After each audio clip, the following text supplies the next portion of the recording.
Ay, magandang araw po sa ating lahat. Nako, eto po, may bago tayong pasabog, no? Sino nga ba talaga ang nakinabang kung sakali man na sinasabi nila allegedly yung funded by Pogos and drug money doon sa kampanya ni Sara, sino nga ba talaga totoong nakinabang? Yung bang si Sara o baka naman yung campaign manager, di ba? Alam naman natin kung ano trabaho ng campaign manager, no? Batay sa aking pagsusuri, ang campaign manager po ay siya yung paghahanap ng donor, pagmamanage ng campaign funds, paglaan ng pera sa ads, pag-iwas sa overspeeding, para sa SOSE, political party, local leaders, governors, mayor, congressman, siya lahat, kaya nga siya lahat, campaign manager niya, no?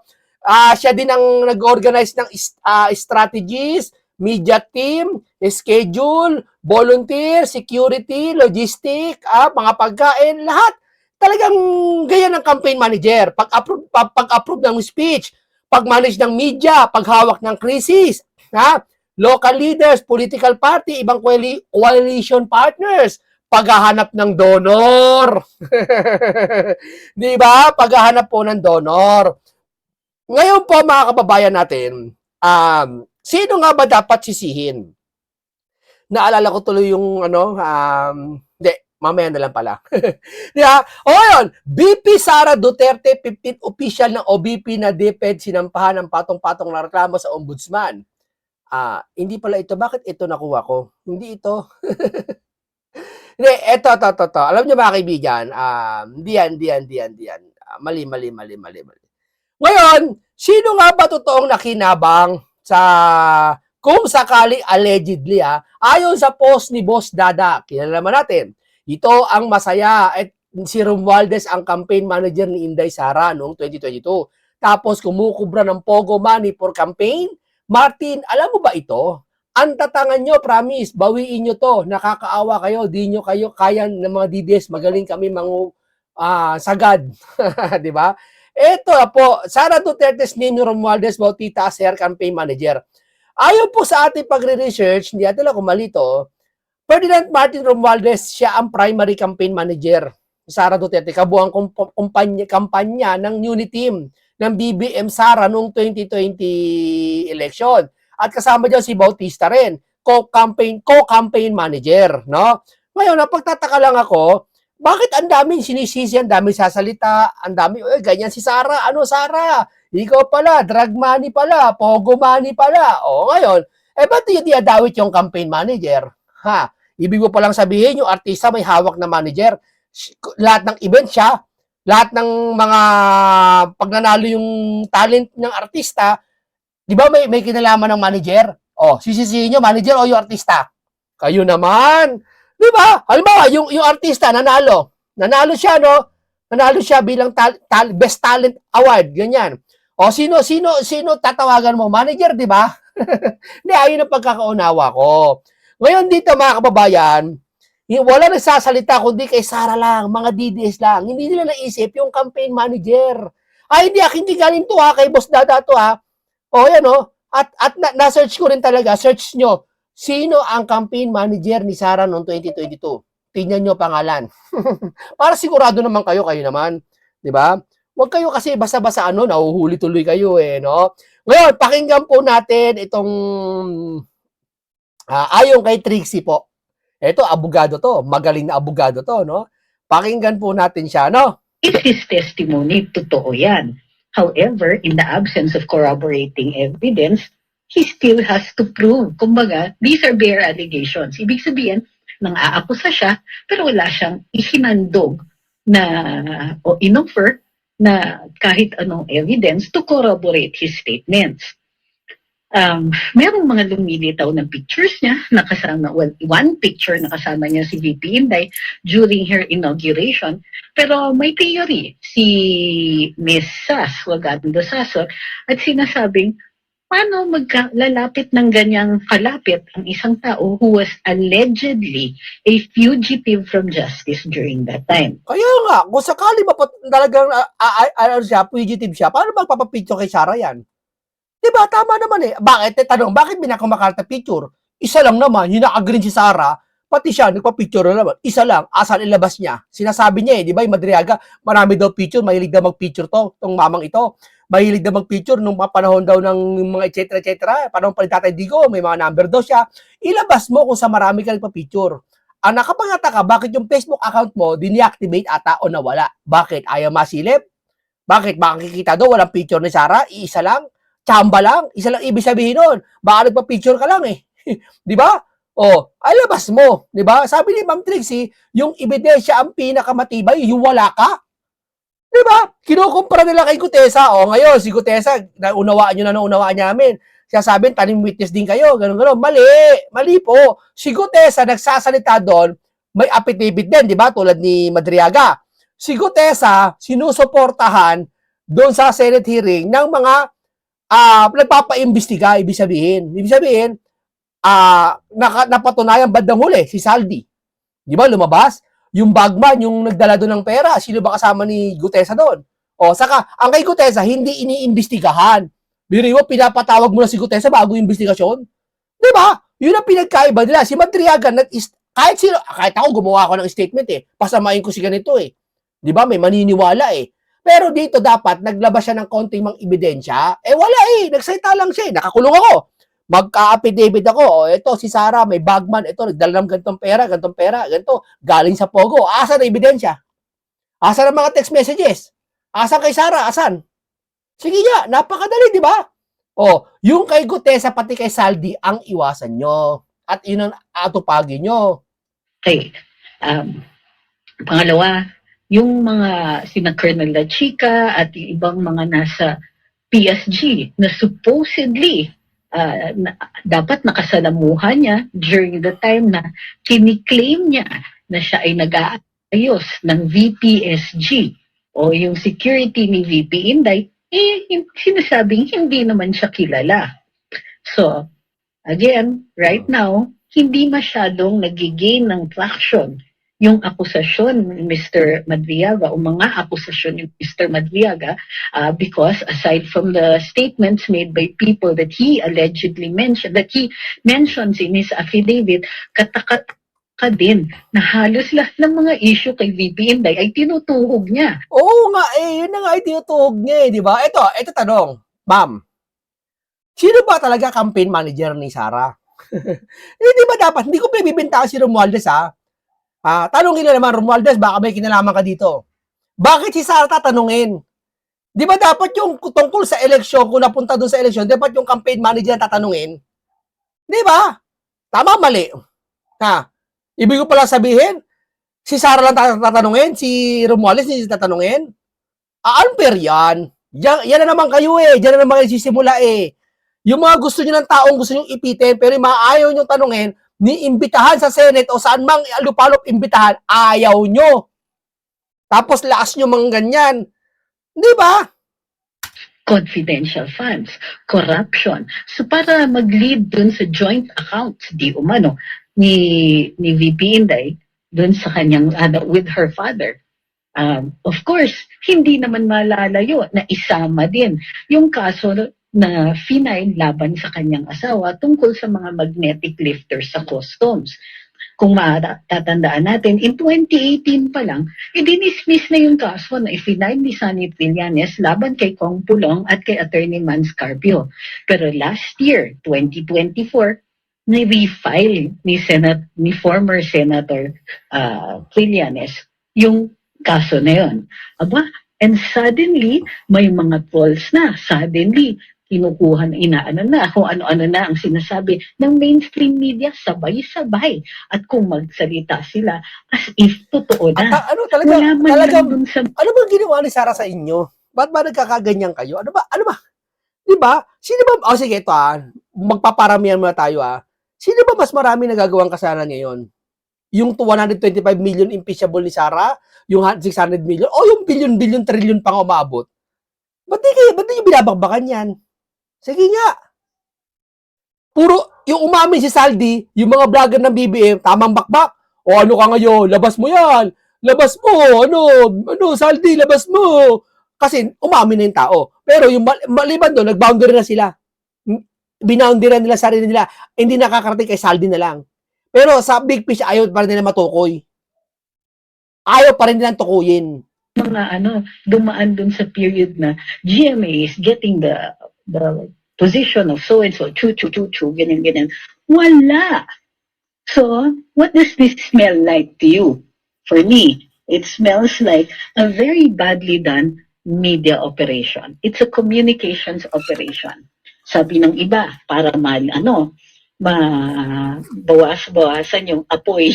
Raymond Palad, lawyer of Mr. Ramil Madriaga. Madriaga is accusing VP Sara Duterte and her husband of alleged dealings with drug lords and offshore gaming operators in an affidavit that he subscribed and swore to, I think, November 29 of 2025. Attorney Palad, magandang umaga po. Magandang hapon po. And thank you for joining us. Hapon po. Good afternoon po sa inyo sa mga taga-panood. Ito, painggan nyo to ha. Ito ata yung attorney yata ito ni... Ito yata ito ni Madriaga eh. Painggan natin ha, yung buong kwento. Kayo na umusga kung maniniwala kayo sa kanya. Kasi ako kung ako tatanungin ha, pasensya na siya ha, hindi ako naniniwala. Alam ko yung tao nagsasabi ng totoo. Alam ko na nakikita ko yung tao nagsasabi ng totoo. Hindi. Tatandaan mo yan. Yeah. Good afternoon po. Yes, sir.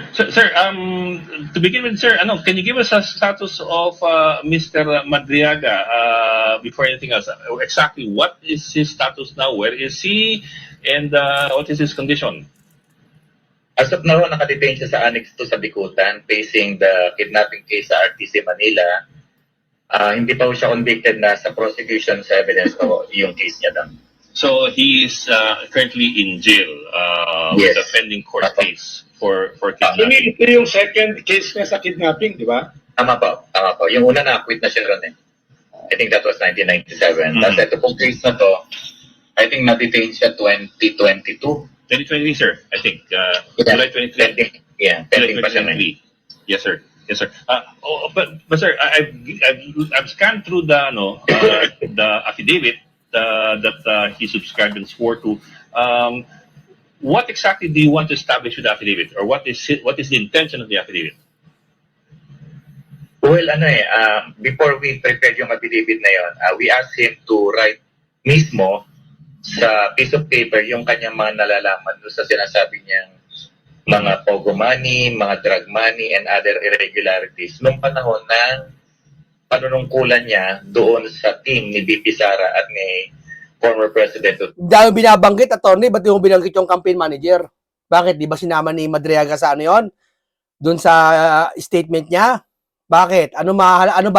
Totoo ba yung statement niya? Kasi kung talagang ang isang tao na kilalang si Sara, naagawa nga siya ng affidavit, ibig sabihin kilalang niya si Sara. At naniniwala din siya na kilala siya ni Sara. Correct? Kung naniniwala siya kahit kalahati man lang o 1/4 na kilala niya si Sara at may kinalaman siya sa eleksyon at siya isa sa mga tumulong sa eleksyon, dapat kilala niya kung sino campaign manager. Correct? Tama, mali?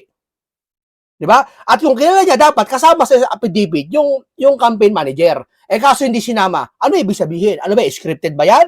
O may nag-utos lang ba sa'yo? O puso mo? Kasi sa natural, isasama mo yung campaign manager. Sa kwento lang, ha? Hindi naman sa paninisi. Sa kwento lang. So we have 2 sets of handwritten notes niya which we prepared into an affidavit form. Mm-hmm. So, kanya lahat yung galing yung information na yan, inayos lang namin siya para talaga maging presentable dahil hindi natin maintindihan sulat talaga niya. Yes, sir. But when you say we asked him to write it down, who are you referring to? Well, may kasama akong isang lawyer noon, so nung makaharap ko siya, marami siyang gustong ikwento. Sabi ko, bigyan mo ko ng mga topic na talagang alam ko yung details para ma-check ko kung talagang may personal knowledge. Kaso nag-start siya magkwento, Of course. and chinek namin yung Facebook niya. Nakita naman namin yung connection niya na talaga nagtrabaho siya. Bakit ka kumukuha ng sir? Abogado kayo, di ba? Bakit kayo kumukuha ng referensya sa Facebook kung may trabaho siya, wala? At yung ganun trabaho niya, bakit sa Facebook? Batayan ba yun, sir? Pakisagot to. Including rendering technical services doon sa VP SPG na sinasabi. Dapat kinumprem nyo dyan bago kayo magdadalgal dyan. Kinumprem nyo sa fake trabaho niya kung trabaho niya. Hindi sa Facebook ang batayan. Specialized trainer siya. marami na-open ko yung Facebook niya, doon mo makikita Na-open yung Facebook niya. So, ibig sabihin ko naghahawak. Ikaw pinahawak. Ganun ba yon? Tanong lang. talaga na talagang connected siya sa team or sa grupo ni BP Sara at sa iba pang mga empleyado sa Office of the Vice President. Yes, but what I mean to ask sir is, ano, what is his motive or point? Why did he come forward to tell Write this an story? What did he affidavit, want yeah. to happen? Yeah, prior to the interview nun, binabasa ko yung una niyang sulat sa amin. Yung sulat na sinamarize niya. Alam niya na maraming madadamay dito sa paglabas niya. Pero ang term nga niya is that he is prepared to face the consequences. Maraming makukulong, maraming maapektuhan. Pero handa na raw niya itong gawin. O sino-sino yan? Baka damay yung si Senator Marcoleta dyan, ha? Kasi DDS, dinadamay ngayon, eh. Pag lahat ng koleksyon sa DDS, eh.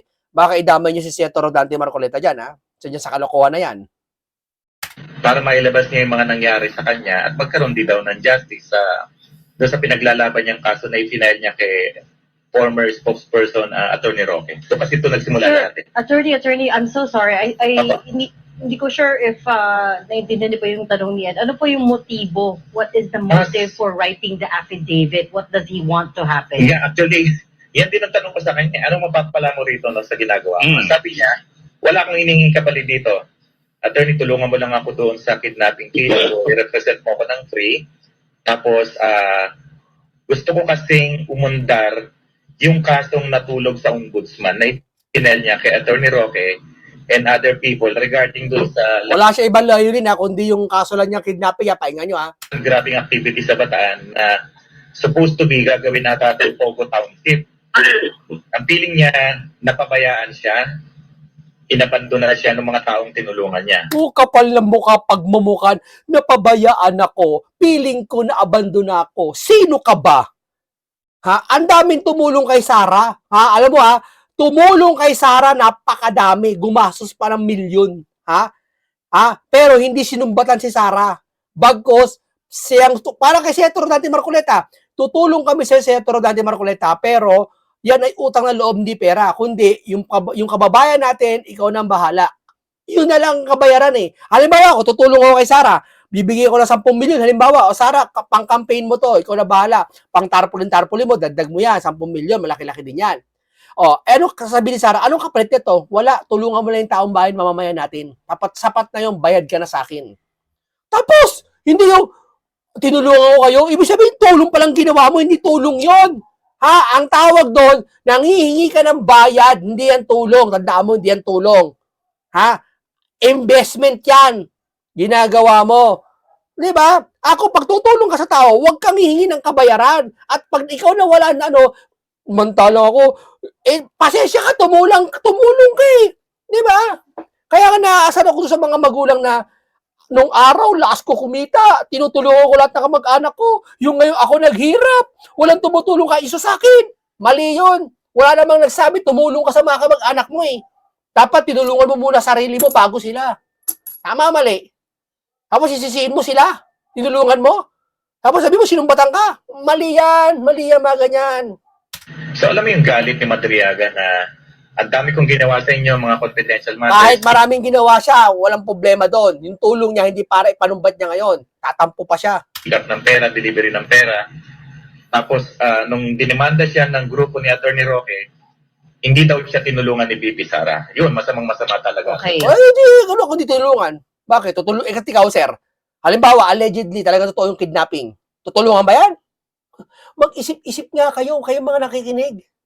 So, personal retribution. Dinalaw doon ni Sara doon sa BJMP ata o sa jail. Ipakita niyo yung video na, sir, mas nauna pa kayong lumabas kaya sa video, ibig niyo sabihin?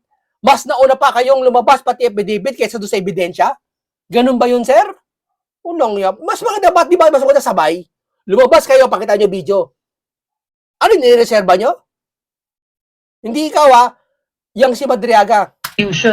Kumbaga, this is a very personal issue to him because feeling niya hindi siya sinalo. Sorry ako lang lahat to Ang sa akin lang kasi, nagtataka lang ako Kung lalabas kayo ngayon, bakit di pa dala ebidensya? Diba? Okay yung kay Gutesa Kasi kay Gutesa, yun yung mga nakita niya lang. At si Gutesa po, hindi niya hawak ang ebidensya. ipoproduce yun sa pamamagitan ng investigasyon. Kaso, paano mapoproduce hindi niya nag-iimbestiga yung mga school bukol at si Boy Tago sa Senate? Yun ang pinagkaiba nila. In the end, hindi siya tinulungan. Siguro isa yan sa mga motibo niya. On the other side, nung tinanong ko siya, bakit naman kasi kailangan mo pang idemanda si Attorney Harry Roque ang tahimik ng buhay mo? Eh sabi niya, Attorney, bilang Intel Security Officer dati, Intelligence, umiral yung pagka-Intel Officer ko. Umiral yung pagka-Intel officer ko. Kalagitnaan, dati kang Intel officer, ngayon hindi na. Umiral pa ba yun? Ang dami naman umiral. Hindi ba umiral yung ano mo, kalib? Nako, bunga nga ako. Umiral ang kalib. Nako. Di ba pwede, ang daming umiiral. Yung pa-umiral, pagiging intelligence niya, pagkaki-intel niya, naknaks naman. Nakanangs naman. Nung makakita ko ng mga Chinese military, paramilitary person doon daw sa lote, doon sa Bataan. Kaya sa halip na tahimik yung buhay niya, nagsimula siya ng problema, nag-boomerang siya pato nakaso ng kidnapping. Kaya siya nakakulong ngayon. Umiral yung pagiging ano niya, intel ano niya. Kasi nakita niya ata sa may bakante lote mga Chinese. Kumbaga parang ganito eh. Sorry ako lang ha. Isang araw, ako'y retire na Intel. Nagkakape, nagyoyosi, sap ng buhay, okay na, parang retired na. Pagsilip kong ganon, may nakita ako sa bakante lote na Chinese. Babalik ako sa pagiging Intel ko. Sige, eto na, umiral eh. Tuk, tuk, tuk, tuk. Napagbintangan siyang kidnapping. Nang teting naman yan. Pero attorney, anong connection niya doon sa lugar na yun sa Bataan? Tawa, pati mga veteranong mamamahayag nahihiwagaan sa sinasabi nila. Bakit? Ang tanong mo, ang isang istorya na nahihiwagaan ka, isa lang ibig sabihin, hindi mag-connect kung saan ba patungo yung kwento. Di ba? Bakit siya nakakasama? Kasi parang pelikula lang eh. Ang kwento niya sa akin is that binigyan siya ng extra work as bodyguard, security officer ng isang Chinese family na related din sa Pogo. Oo.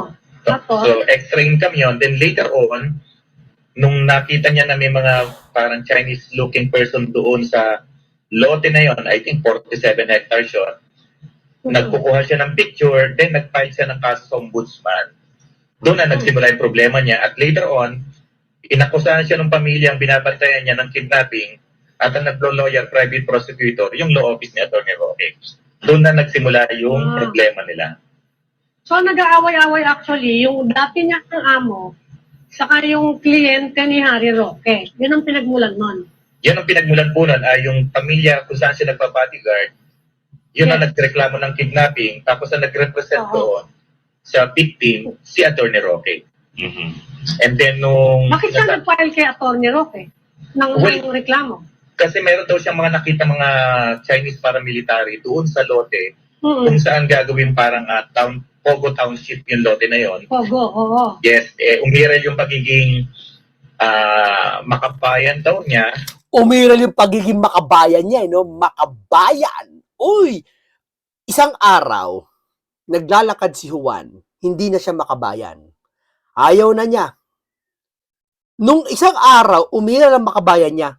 Uy, makabayan ako ulit ako. Ganun ba yon? Kaya nagsumbong siya sa intelligence, sa ombudsman, pero pinatulog nga daw yung kaso. Tapos, nag-boomerang na yan. Later on, may kasong kidnapping na nagdemanda mismo kung sino yung binabantayan niya. Siya ang pinalabas na nag-kidnap at anong private prosecutor nga, yung law office nila, Attorney Roque. Ang malas naman. Umiral. Parang naalala ko yung yung isa, tinanong yung kriminal, di ba viral yon, yung bakit ka nang hipo? Yung kamay ko, umiral ang kademonyohan, gumalaw. Parang ganun eh. Niloloko nyo na kami. Alam mo ang isang tunay na nagsasalita ng katotohanan, tandaan mo, nadadama sa puso, hindi sa isipan. Tatandaan nyo yan. Diyan nagsimula lahat. Attorney, pasensya ka na. Hindi po ako naniniwala. Pasensya na po kayo, Ginagalang ko po kayo bilang abogado kayo bilang trabaho nyo yan. Pero hindi po ako naniniwala. Sa bagay, kasi kayo nakwentuhan lang kayo, sige, granted, respeto ko sa inyo. Pero sa nagkwento sa'yo, hindi po ako naniniwala. Pasensya na. Anong status ngayon ng kasong yan involving Harry Roque? Na Anong status ngayon? nasa prosecution evidence pa, I think ang hearing is December 12, tomorrow. Last Yes. witness ata ng prosecution evidence pa. Meron ba kayong papeles sa attorney? Halimbawa yung mga sinampan niya sa ombudsman, etc. Meron lang ako nung first page eh. Yes. Ah? Meron lang ako nung first page, and ang latest info is that natutuwa nga siya nung pumalis si Ombudsman Remulla, umandar na yung kaso na natulog ng ilang taon.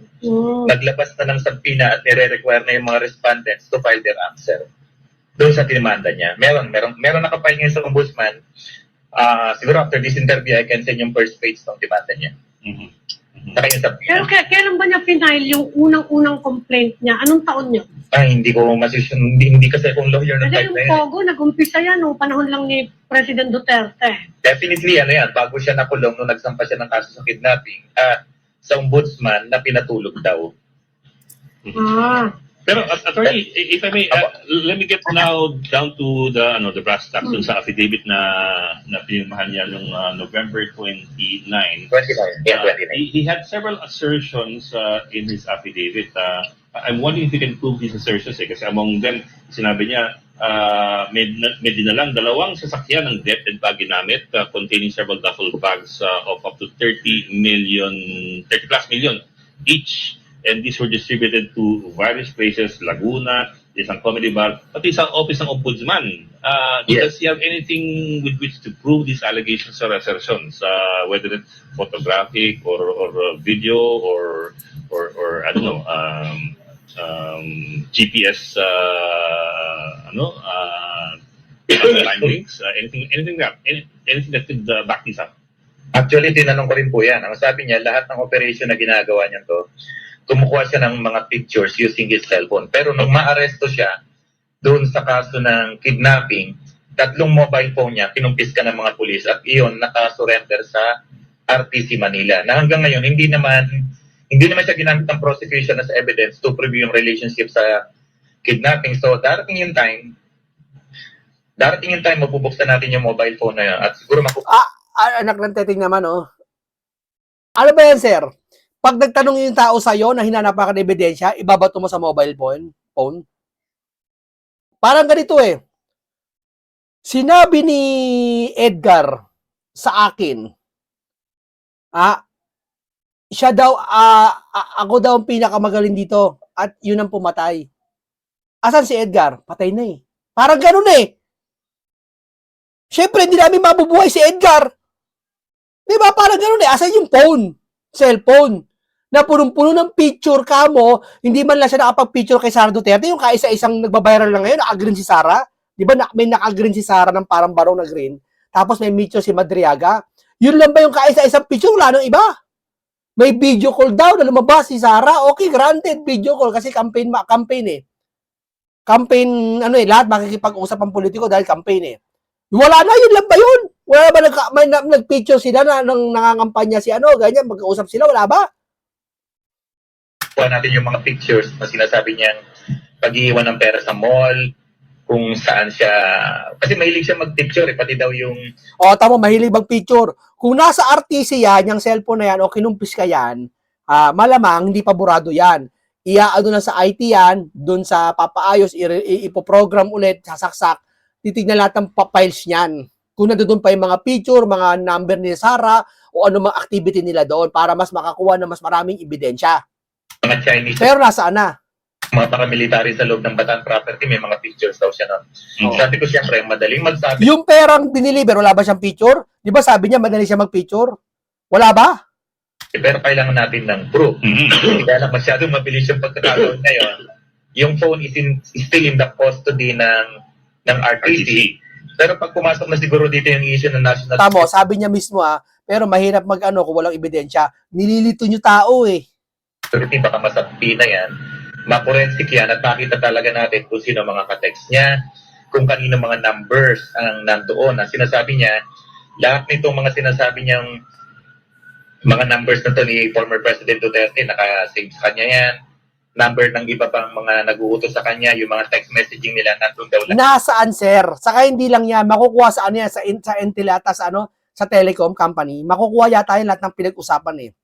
At yung mga picture nila na kung sakali nag-deliver siya ng pera, di ba sabi mo mahilig mag-picture? So, ibig sabihin, common sense, pag may maraming pera, maleta o ano man yan, bagbag man yan o galing sa Pogo yan, malamang pipicturean niya for hindi lang for yabang or for matutuwa ka na picture mo, dahil for yung resibo, ika nga, para may resibo, nasa na yun? At sa tatlong mobile phone niya. Iba-iba kasi And yung phone niya eh. custody of the RTC. So Yes, nasa RTC ba? we're supposing or we're assuming that these should be intact. Tama ho ba? Yes, in fact. Yes, hindi naman siya na forensic examination eh. So, hindi siya napabuksan. In fact, he will use that dun sa defense niya sa kidnapping. And siguro kung talagang nagkakaroon ng opportunity, masakti na yan, ma-forensic examine yan, makikita daw natin lahat doon ng mga sinasabi niya, doon sa mga lakad niya na madalas siyang mag-take ng picture talaga sa mga operation niya. Itong grupong allegedly called ISIP, Inday Sara is my president. Is this true? Is this Yes, actually, hindi yan talagang eksaktong pangalan yan eh. Yun lang yung talagang parang name na ginamit nila. Iba talaga eh. Nasa SEC siya na verify namin. Alam mo, sir, parang hawig mo si Treleling. Parang hawig mo ng konti si Treleling. But not Konti lang, mga 5%, hawig mo si Treleling. Inday Sara, it is ESIP Pilipinas. Oh, It was ISIP Pilipinas, registered pero as siyang allegedly, national convener talaga. Siyang national convener. Sino pang ibang prominent people ang kasama niya dyan, attorney? Dito sa ESIP. Sino iba pang mga prominent people, politicians ang kasama niya dyan? Ang sabi niya, nung ginawa Organized niya, ko ng ganyang klaseng movement, syempre may mga kilalang tao na kasama ka dyan. Dahil ikaw hindi ka naman masyadong Si Romualdez, di ba kasama dyan? kilala eh. ang sabi niya, Yung campaign manager, di ba kasama? that mga kasamahan, naging classmates ni PK sa College of Law San Sebastian, particularly, isang nabanggit niya sa affidavit, yung Ombudsman Prosecutor Ryan Kilala. Isa yan sa mga kasama niya sa grupo. Ang convener siya, tapos co-founder ata si Attorney Kilala. Base doon sa mga pictures na nakita ko, sa mga awarding nila, recognition ng mga works nila doon sa ISIP na yun, ISIP Pilipinas. It is registered sa SEC, na-check namin. Sir, tapos the amounts that were cited in the affidavit, you have, I think, 33 million in one particular letter C, 1 billion pesos cash inside Supergandia. How do we know this to be to be an accurate accounting of the money involved? Kasi ang mga laking pera to eh, 1 Yeah, billion. actually, tinatanong ko rin yan eh. Siyempre, sobrang laki niya. Sabi ko, binubilang mo ba? Binubuksan mo ba? Kumukuha ka ba? Ang sabi niya, may mga pagkakataon mismo na pag binigay sa kanya yung kotse na may susi, sinasabi na kung magkano laman yan, o 1B yan, o 800 yan, or 80 yan. Sinasabi sa kanya yung amount. Let's 1B say, yan, laki, 1B. may backdrop.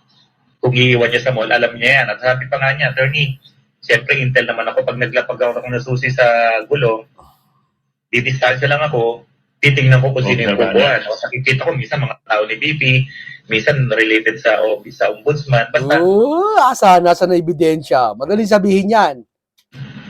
alam ko yung amount kasi sinasabi sa akin. Tapos, yung dinidescribe pa nga niya yung mga double Ipatawag sa hearing, pwede ba, di ba? Yung habang nakakulong siya, ipapatawag sa hearing, pwede naman yan eh. Mag-request, di ba? Tignan natin kung magkakasagupaan. paano mo nasabing 30 o 35 yan o 40? Attorney, siyempre, binubuksan ko yan. Pag maluwag ang pera, yung double bag na yan, alam ko yan, naglalaro sa 30. Pag siksik talaga yun, naglalaro sa 50 yan. Kasi binubuksan ko naman. Ako talaga nag-ahatid, sabi niya. Marami siyang binanggit ng mga places kung saan nag-ahatid. Siyempre, as lawyer, hindi naman tayo basta naniniwala agad. In fact, habang ginagawa niya yung lesson niya, sinusulat niya. Ako na yung nagko-cross-examine sa kanya eh. Diba? Parang mahirap kasi maniwala sa kwento lang. Kailangan natin supportahan niya. Pero, ang unang in-establish muna namin dyan, yung connection niya kay VP Sara, nakita ko yung Facebook niya, tapos yung mga photo na pinadala from the family, talagang nagtrabaho siya sa pamilya ng mga Duterte. Binigit pa ho yung Pangulong Duterte dito sa paragraph 22. Although mukhang through a call lang, ang sabi niya, this delivery was later verified through a call from President Duterte himself who confirmed that the vehicle was received by those two men whose names I can no longer recall. But how is he certain? Okay, hanggang dito lang po muna tayo, no? Kayo na humusga, pero para sa akin, sir, respeto ko sa iyo bilang trabaho mo yan. Pero, sir, hindi ako naniniwala. Hindi po ako naniniwala. iba yung nararamdaman ko, iba yung nakikita ko, nakikinig ko. Sa tono ng pananalita, sa hugis, sa paano i-create, hindi ako naniniwala. Pasensya na. Ewan ko sa mga tao na nanonood, hindi ako naniniwala sa inyo po. No? Hanggang dito lang po muna tayo. Search nyo kung sino ang campaign manager ni Sara para sigurado kayo, ha? Baka sabihin nyo, nag-invento ako eh. Paalam sa inyong lahat.